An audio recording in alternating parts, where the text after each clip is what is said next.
24 மணி நேரத்துல ஸ்டாலின் அதை செய்யலைன்னா ஸ்டாலின் தமிழ் இன விரோதி என்று சொல்லுவோமா? அமைச்சர்களுக்கு, முதல்வருக்கு எல்லாருக்கும் ஒரே ஒரு கொள்கை தான், காசு, பணம், துட்டு, மணி.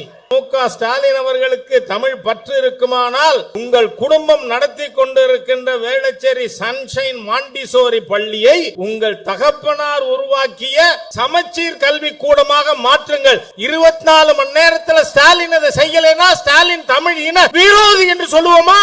தமிழ் இன விரோதி, தமிழ் மொழியின் எதிரி. ஏயா யாரை ஏமாத்துற? நான் கேட்கிறேன். நீங்க ஸ்கூல் நடத்துவீங்க, ஏன் அங்க சமச்சீர் கல்வி ஸ்கூல் ஏன் நடத்தல? அப்ப 1.5 லட்சம் ஃபீஸ் வாங்க முடியாது, அதனால பணம் வேணும். திராவிட முன்னேற்ற கழகத்துக்கு, அதுல இருக்கிற அமைச்சர்களுக்கு, முதல்வருக்கு எல்லாருக்கும் ஒரே ஒரு கொள்கை தான், காசு, பணம், துட்டு, மணி. அவ்வளவுதான். பணம் கொள்ளையடிக்கிறதுக்கு நீ வியாபாரம் பண்ணுவ. பாருங்க, திமுக காரன் டிவியில வரதெல்லாம் சொல்றான் அது வியாபாரம்னு. எங்களுக்கு தான் தெரியுமே, தமிழ் மொழி உங்களுக்கு வியாபாரம் தானேடா.